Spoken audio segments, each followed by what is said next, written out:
Hey, welcome everyone. It's Bernardo Moya. I'm the founder of The Best You, the author of The Question, Find Your True Purpose. And I'm excited and delighted today to have with me another guest, another amazing individual. His name is Tyler Ornstein. Welcome. Thank you for being here.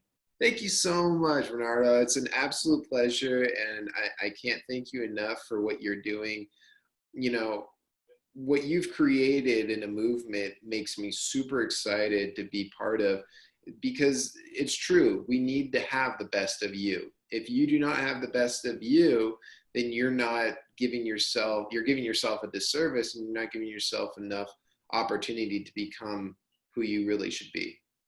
Well, thank you. And let me just do a brief bio on Tyler. Tyler has loved the taste and smell of coffee since he has his first sip at 14. And now not everyone does. But his father was a biochemist, had designed a proprietary computerized Z roasting system and figured out how to roast the bean perfectly without, all the tannic and lipid acids, which often wreak havoc and provide you or give you those gastrointestinal problems. Sure. That can cause indigestion, bloating, heartburn, and all sorts of obviously tooth enamel decay. So the podcast is called Inspiring People, and I've met Tyler through a mutual friend of ours, David Fagan, who I always kind of embrace because he's a great guy. But the idea is that Tyler walks his talk, and that's kind of the idea here of sharing some ideas about his mind, his mindset, what he's done and managed to achieve as an entrepreneur in a relatively short period of time. It's not a one-day wonder, because a lot of people think that entrepreneurs it's a one-day wonder. I know it's not, and he's going to explain that to us. No, it's absolutely no great success. And anyone that says you have to work for it, they're just joking. Absolutely. They're obviously never been an entrepreneur themselves. So Tyler, tell me a little bit about your early years, kind of where you were born, what was school like for you? Were you a good student? Did you behave? Tell me about those early years. Oh, wow. I like those questions.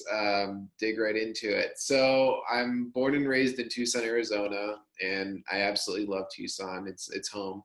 I live here. I've been living here since my whole life. I've been all over the world. I've been all over the country, and for some reason, I just call Tucson home. I think it's one of the best cities and places to be. So I started the company, like you said. I'm 14 years old, door to door on a bicycle, and I was extremely young and naive, and I just had this dream and this passion to create something more than a 9-to-5 job, or at the time working at McDonald's, or what high schoolers do. I had more of a passion to succeed in a different light. And my father came to me one day and he said, "What's the second largest commodity item in the world?" And I had no idea. So I went to Google, I looked it up. First was oil, petroleum, but second was coffee. And at the time it was billions, but now we're in the trillions. And for us to have a niche market in a $1.6 trillion industry is astronomical. And I'm really, really blessed that I was able to bring to the world this product. This product is a coffee product, and you've tried it, right? Yeah. So I have tried it, and it's a delicious coffee, and I'm a massive fan of coffee. So I've got a lot of questions you around that. So no, it's delicious. Good, good. And so, I mean, not to get too long-winded, but I always had this drive to help others. Ever since I can remember, when I was in Cub Scouts, and Weeblo Scouts, and then Boy Scouts, and I believe that a good entrepreneur is someone that helps others. A very, very, very successful entrepreneur is someone that helps a lot of people. And you can see that time and time and time again. People realize that people are people. And I keep going kind of around the circle, so let me be a little bit more blunt and clear. If you can figure out a problem that a mass of people know and have, and then monetize that, you will be astronomically successful. For example, Steve Jobs, he knew that the computer could be better, and it could be a much better platform, an easier platform to work. Multi-billion-dollar company. Elon Musk. He knew that he could create a car that ran on electricity that would be as powerful as a gas car. Now he's into space. I mean, these are people that wanted to help people. They wanted to help humanity. And there was a study done by Inc. magazine, and it said that 75% of the buying decision is based off of the person's beliefs. So if the person has a belief that your product is going to help them or succeed, then they're going to buy it. Let me ask you: was your father, apart from obviously being a biochemist, was he an entrepreneur?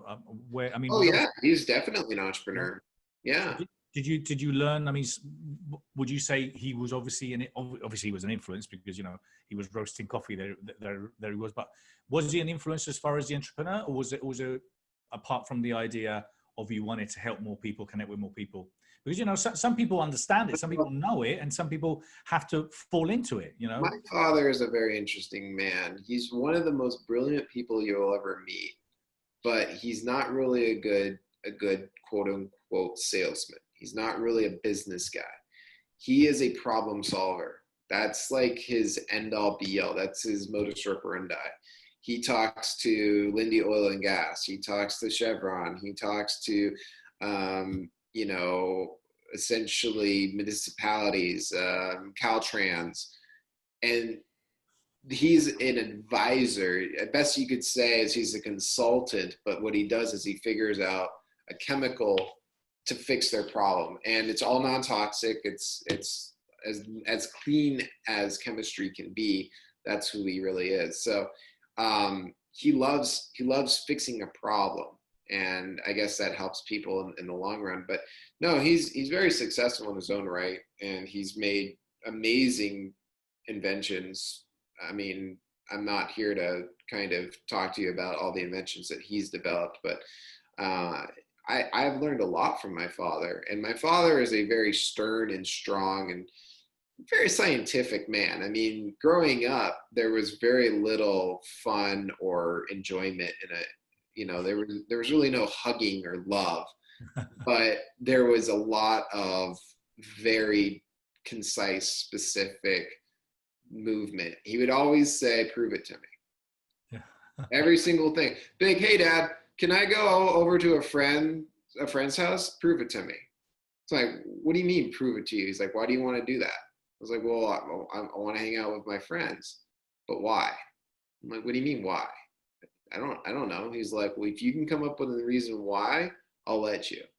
And that was a very interesting thing because I mean anything. Hey dad, can you buy me this? Why? Prove it to me. Well, I'd like it. No, not good enough.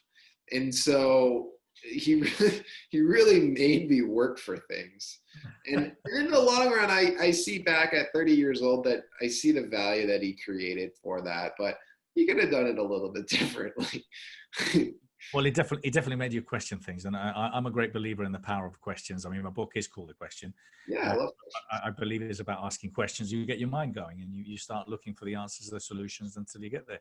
Yep. So this spirit of being an entrepreneur, when did you actually start? So you started at 14, and then you tell us how you got to where you are today, because then I want to dig into kind of the entrepreneurship aspect. So I started at 14 years old, door to door on a bicycle with a backpack and silver packs.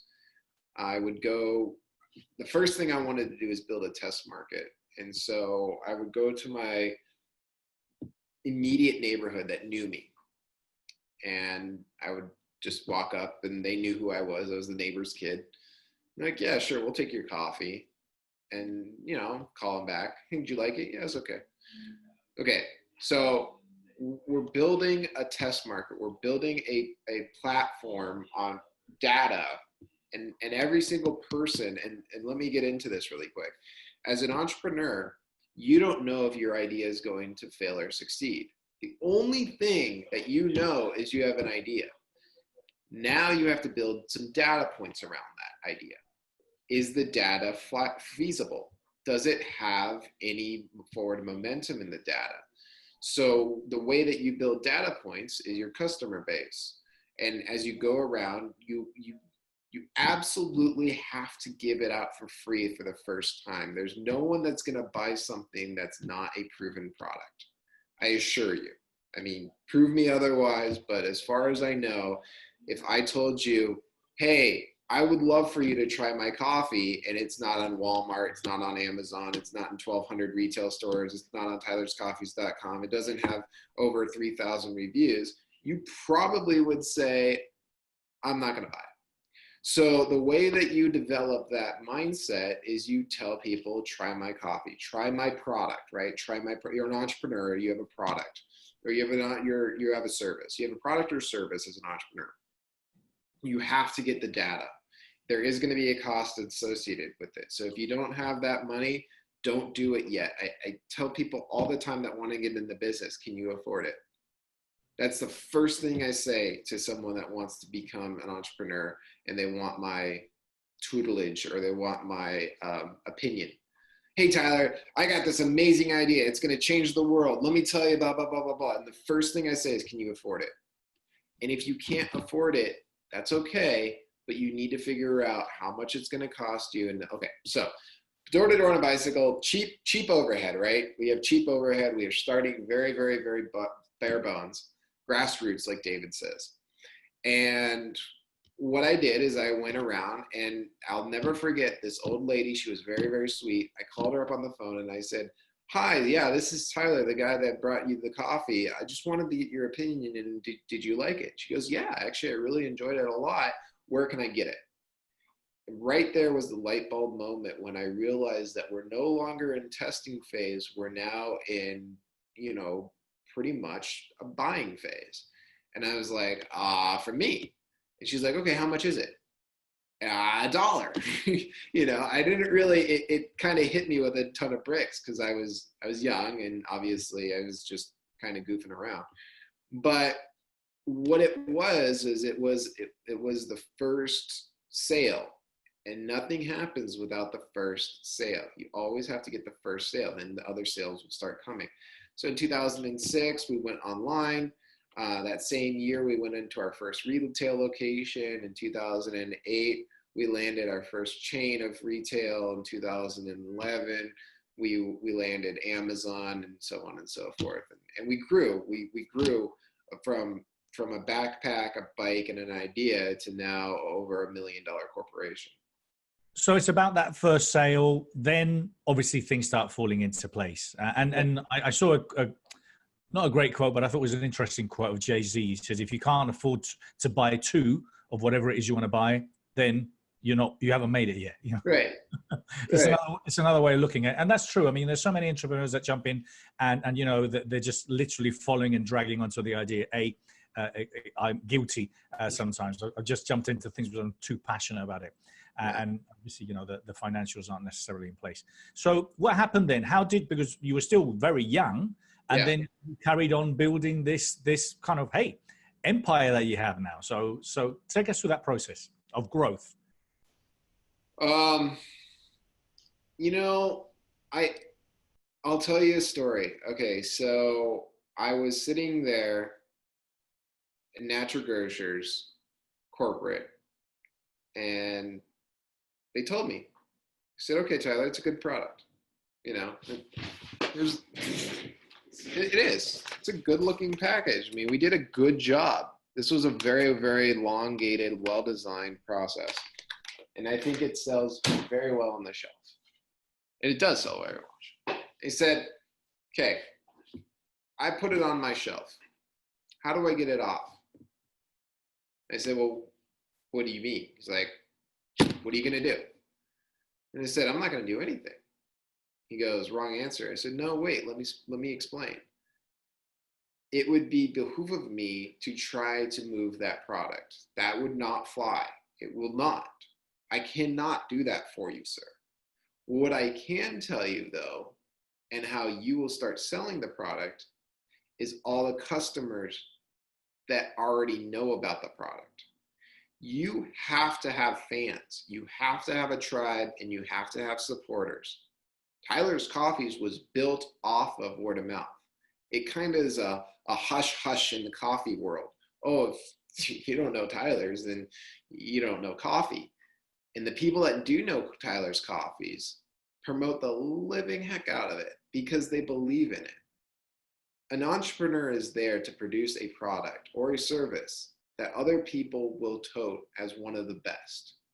That is their only job. They are not out there to sell everyone. They are out there to tell everyone.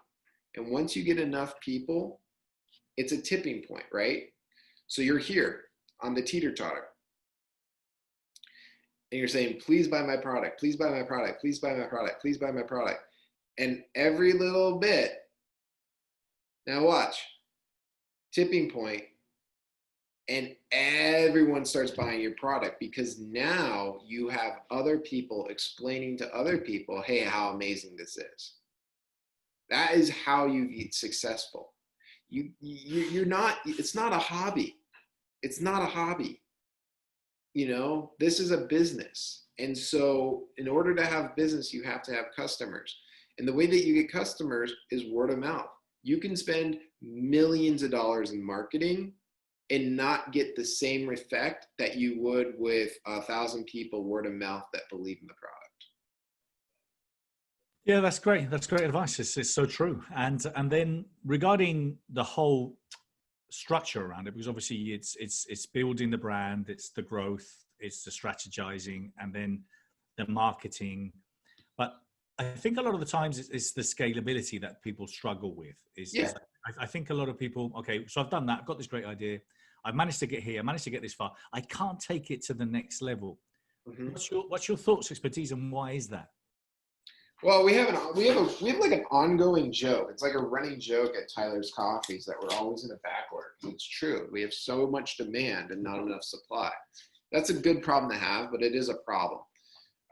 For people that have products that say, hey, I've got too much demand and not enough supply, you're in a good space. I'm not going to say that it's not a good thing that you are having your customers wait, but you're in a good space. That means that you have demand. For people that have too much product and not enough demand, that's a very bad space because now you're sitting on inventory that's costing you money, and you have to discount the product because you can't sell it for the price point that you think is viable in the marketplace.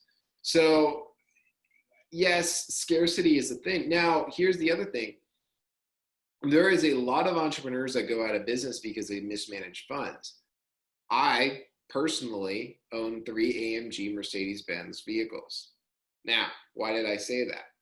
Because I can afford that.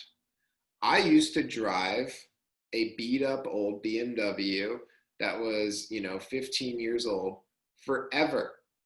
I mean, I hated it, but it's a BMW. No, listen, it doesn't matter.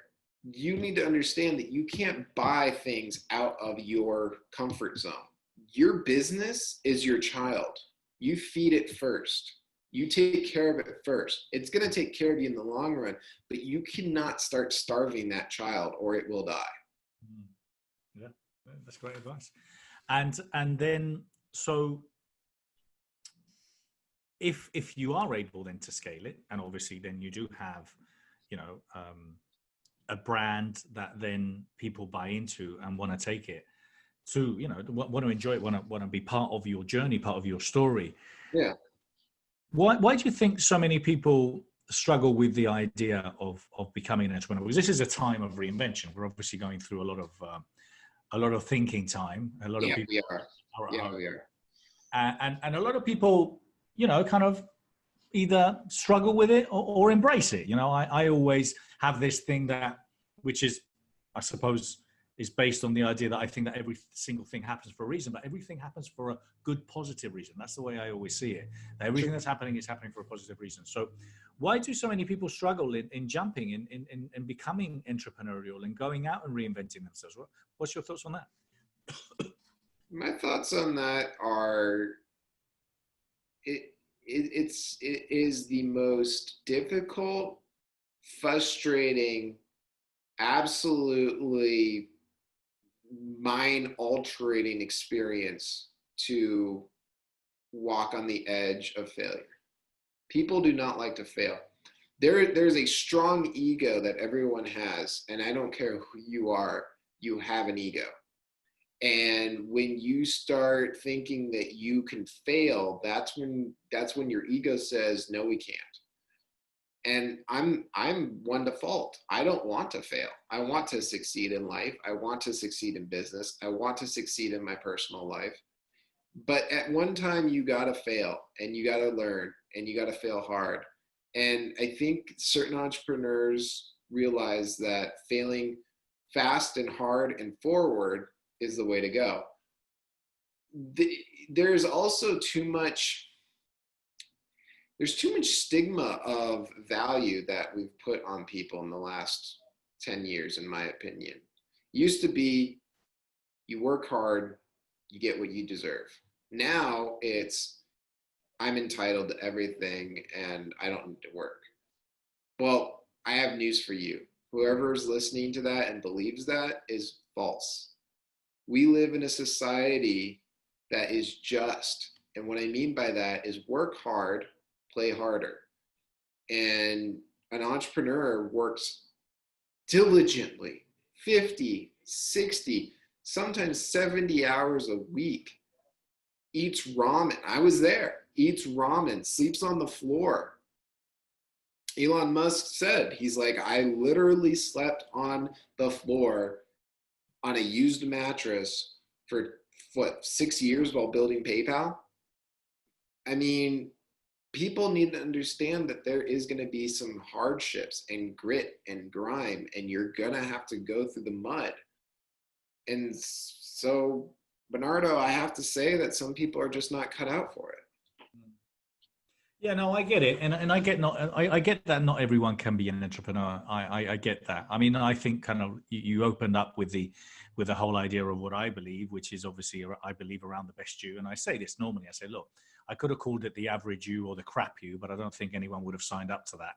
But everyone talks about being the best you, and I just think that we're obliged, and I think that we're all obliged, and that's where I think that people need to appreciate and understand the importance of their actions, to inspire their kids, their loved ones, they're sponges. So I think at the end of the day, if you're not going to do it for yourself, do it for the people that are around you. Sure. So hopefully you can inspire them. So not everyone can become an entrepreneur. I get that. Not everyone has what it takes. I just think that obviously people have to be open to reinventing, and most importantly, they have to be open to learning. People have to be open to learning new things and exploring new things. And you know what? Here's the best thing that you could ever say to someone. I made a mistake. I apologize. If you made a mistake, if you were wrong, and you say, no, I'm not wrong, I'm not wrong, I'm not wrong, you'll never learn from your mistakes. I will be the first person to say you're wrong, and I'll be the first person to say I was wrong. If you have that mentality, you will never fail because you'll learn. Someone says, Tyler, the sky is blue. And I say, no, it's not. No, seriously, it's blue. You're colorblind. That's the exact example of an entrepreneur that's going to fail. No, it's not. No, it's not. Well, guess what? It is. So let me ask you, I want to obviously go into your expertise and coffee. Yeah. Now, a lot of people over the years have, I'm not saying over the years, coffee's been around for a long, long, long time. But I'm in my opinion, there's a lot of people that have started to understand and appreciate the value, the importance of coffee as part of your daily diet. And, not just, a terrible cup of coffee that's just hot water with a bit, which kind of a lot of people have tasted. So I know over the years there's been amazing brands and great brands and lots of great companies doing some great stuff. Obviously you have a unique product with what you do and how you do it. So tell us kind of, obviously I know we've explained tell us the what is your coffee and why is it different, and the importance of coffee, because I think it's also so coffee has essentially been around longer than 400 years, but roughly the written word of coffee is 400 years old. And it was founded by these donkeys, seriously, founded by these donkeys that would eat the cherries and the farmer would see that the productivity would go up. Well, the farmer realized that a red cherry kind of means poisonous, but the donkey wasn't dying. So the farmer tried it and was like, ooh. So then he started roasting it and they got better. Well, fast forward, coffee has been roasted like that for centuries. And what we've created is we've created a Z roasting process, but I like Z. I think that's very classy. A Z roasting process that it will not bloom the tannic and lipid acids. Now, when we say that, we mean that we have a computer that has specific programming that the human error is not involved, so that there's no roasting going on. And so every batch is identical. It's like cookie cutter. It does not change. And when we created this product, we created that you can drink this without having any reverse side effects. So people that have Crohn's, GERD, interstitial cystitis, OAB, ulcer colitis, you name it. There's probably over 100 stomach-related modalities. The Crohn's and Colitis Foundation in North America did a report, and 50 million Americans suffer from stomach-related modalities in 2016. That number has increased minimum 25% due to our diet. So when you start looking at the numbers that the affected aspect is of coffee, there really is no benefit to drinking it. And so for healthy people out there in this world, they say, no, do not drink coffee. It doesn't really give you value. Well, it does. It has extremely high amounts of antioxidants. But the problem is there's negative side effects, which is acid. So you're kind of equaling out your plus and minus there. With Tyler's, we've created a product where you're getting all the benefit and none of the negative. So you can drink coffee time and time again without having any reverse side effects. Well, I've tasted it. It's a brilliant coffee. I love your product range. I love your marketing. I love how how it's all packaged and and I got to say, kind of when I came across it, everyone that was on when it was on David's event, there were so many people talking wonders about your coffee. So that was it. I was hooked on automatically. I got myself the coffee, and I have to order some before I leave to Europe. Yeah. But anyway, I've so where do you see the business and the industry going as far as there's a lot of brands coming up. It's obviously growing, isn't it? Yeah, absolutely. I mean, Tyler's Coffee's, again, 16 years old. And now we're seeing from everyone smooth, non-bitter, low acid. I mean, this is derivative of our product, period. There's no question about it. And what I'm seeing that this podunk kid on a bicycle in Tucson, Arizona, is starting to manipulate a $1.6 trillion industry. I'm not saying that through ego. I'm saying that through fact. And I find that ironically funny that I have that I don't want to say power, but that influence. And as you start building your company, as you start growing, as you start coming onto the map, you're going to get competition. You're going to get people that are going to try to undermine you and take what you have. Do not get upset. Do not be appalled. Do not put an ounce of energy behind anger. Take it as a compliment. You got it. Absolutely. Take it as a compliment, because that is what it is. People like to follow success. And if you're successful, buddy, you're going to have followers. Yeah, and I think one of the things that I struggled over the years with kind of the word leader or kind of visionary, they're simple words, but they are what they are. Just people put them out of context. But a leader is someone that's leading the way. Right. Not everyone can, I see it as if you're in the jungle. Well, it's the guy who's got the big machete who's cutting and everyone's following. Yeah. And if it's a visionary, well, it's someone that visualizes, hey, I can see the company doing this and that. So there's nothing wrong with it. And there's nothing wrong in holding your place and space about that. So what's next for you? Well, It's obviously we want growth, but that's what every entrepreneur and every businessman's going to say is, well, we want to have more money than we did last year. But what I really I'm for is I want to support. And I tell this to everyone, and no one ever takes me up on it, and it's fine, it's fine. But I will say this to your viewers that are listening: if you want my support, if you want my help, I did not get a lot of support and help growing my business. I have learned a plethora of amount of things. So if you want to reach out to me, email me, Tyler's with an S, coffees.com. Ask me anything, AMA, right? Reddit AMA. Ask me anything. I will give you my opinion. I'll weigh whatever you want to ask me. That's what's next. I want to see people get involved in their life. Be the best you can be, like you said. And if entrepreneurial is that level of where you want to take it, then do it, man. Just do it. I mean, don't do it. Let me repeat that.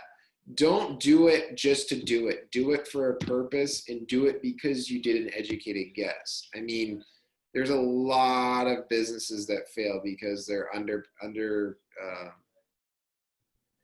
undercapitalized, but really they're undereducated. And there's a lot of people out there, and I do not fault, anyone that says consult with me and this is my fee. That's your business. I respect your business, and I'm not talking about you.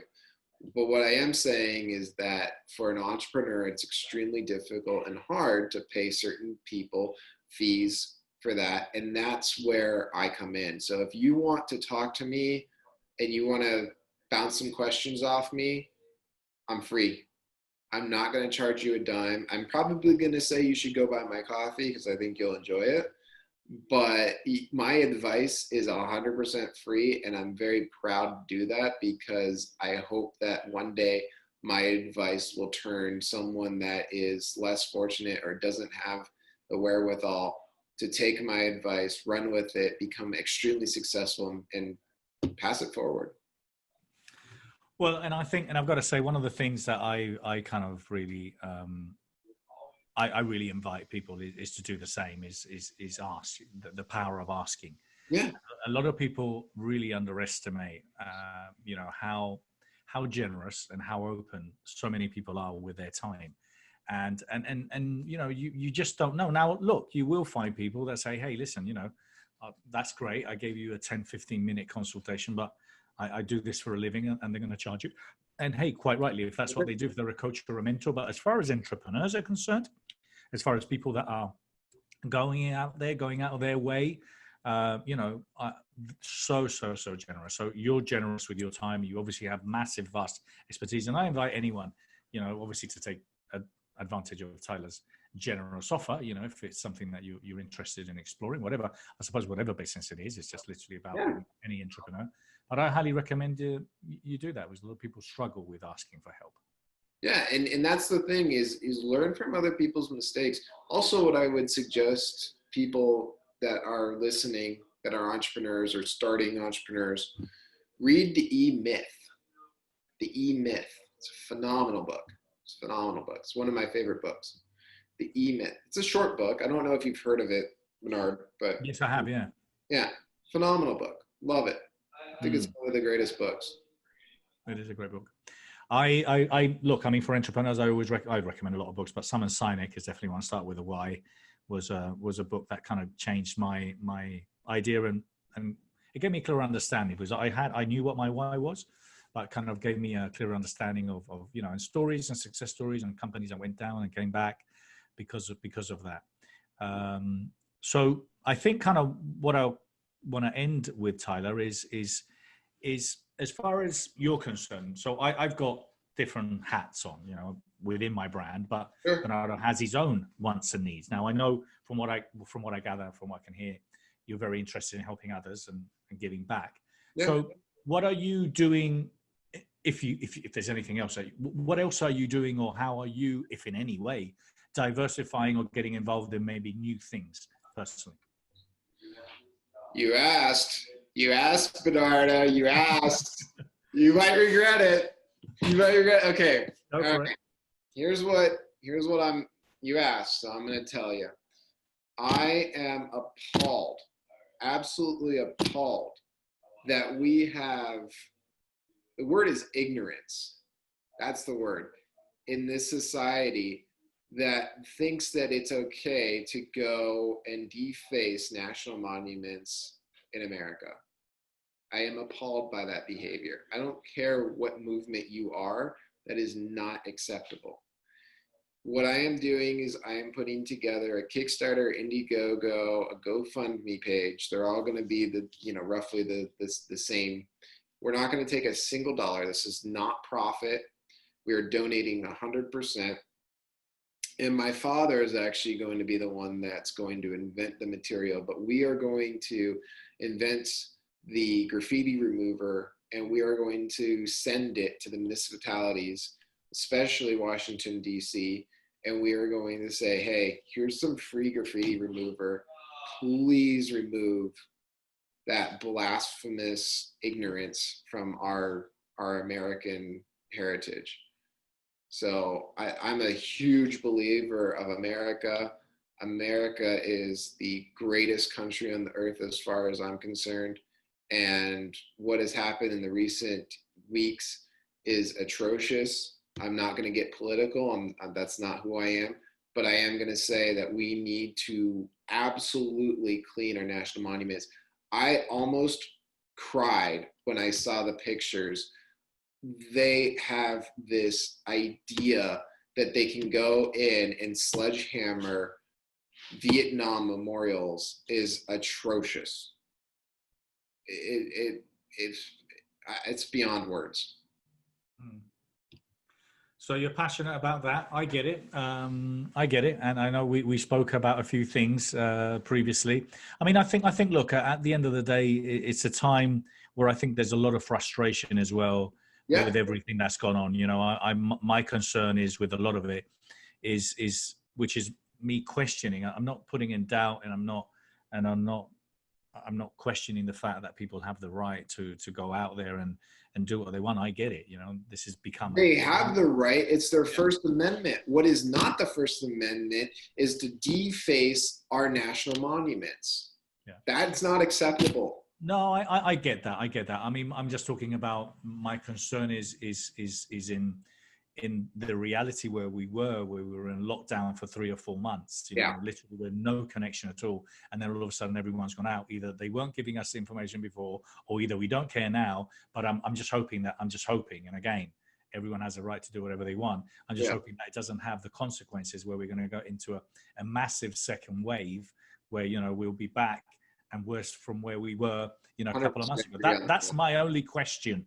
Yeah. And I'm just, that's kind of my concern because, having been in lockdown like many of us, I don't really want a lot more of that, to be honest. I'm ready to get out and to socialize. We all are. Yeah, absolutely. So Tyler, anything else you want to end with? I want to thank you so much. You've shared some great ideas, great insights, and I know we're going to be collaborating. I want to ask you a question, if you don't mind. Sure. What made you decide to go this path? To go down this path? Well, I think kind of for me it was a need. So I haven't been a great entrepreneur, I've got to say. I've failed beautifully a couple of times. Beautifully. I had my first real estate. Good for you. Yeah, I failed beautifully at the age of 26 when my first real estate crash. Yeah. And that was okay. It was tough. The second one was tougher because I was 38. I had the cars, I had the staff, I had everything. And my second real estate crash caught me, and it caught me in a really, really bad way because I was like redecorating some really expensive properties and massive, ridiculous mortgages. And it caught me completely out of I didn't have a B plan. I didn't believe in a real estate bubble. So I got into personal development in a professional level as far as I really started understanding or learning more about mindset, about thoughts. I was always very interested. Right. But I became a promoter because I felt that there was there's expertise, there's so much expertise in the world, and there wasn't really a place for people to go and find it, connect, so kind of people like yourself, and so many other entrepreneurs, coaches, trainers, mentors. I thought, well, everyone's very generous with their time, and there's people that need help. How do they connect? Because unless they're going through their own individual platforms, i.e. Tony Robbins doing a gig or Robert Kiyosaki's doing a gig or whatever, it was all very insular. So I wanted to create something that was for everyone. So that's why I came up with the whole idea of the best you. And it was always global. It always had to be global. It had to be multi-platform. I wanted to, so it was always like this in my mind. And if anything, I wanted all the events to have and reach hundreds of thousands of people. So I'm just simply very keen in helping people learn, being open to learning and educating people and becoming that vehicle, that instrument, which is the best you. And it's what it is. I think that's the most important thing that people need to understand is they need to learn. I can't stress that enough. Quick story, I know we're running low on time, but quick story. I had someone that was quote unquote upset with me for various reasons that I won't get into. But the one thing that I'm going to say, and this is my takeaway, we were having an argument and he goes, "You think you're a know-it-all. You think you're the best. You think that you're better than everyone." And I said, wait a minute. I don't think I am the best. I don't think I am a know-it-all, but I like to learn. That's what I told him. I said, I like to learn. So whatever I'm doing, studying, whatever, I love to learn about it. I love to know as much as possible so that I don't feel that I'm at a disadvantage. And this person was obviously irate with me and realized that they're not going to get their way with me. But it made me think, if that is the mindset of a majority, unfortunately, a majority amount of people, that they have a box, and inside their box is their knowledge. And as long as the box is not disrupted and their knowledge is intact, they're happy. Entrepreneurs, they don't have a box. They never designed a box. Yeah. They have more interest in learning anything. I mean, we're talking anything. We're talking about why there's a different rotation from Mars than there is from Uranus, why plants grow the way they do, why? It's because we love to learn. We love to learn because we love to succeed in our learning and our knowledge. Knowledge is power. Yeah. I cannot stress that enough. And so any entrepreneur that says, I want to do social media. Now, I will say I am not good at social media. I hire people for that. I have the luxury to do so. But in the beginning, I had to learn what social media was. I had to begin to learn what social media would do for a company. I fell fabulously. And I learned that you always hire your weaknesses and not your strengths. But now we have a beautiful firm. They do an amazing job. I can't thank them enough for the support they've done.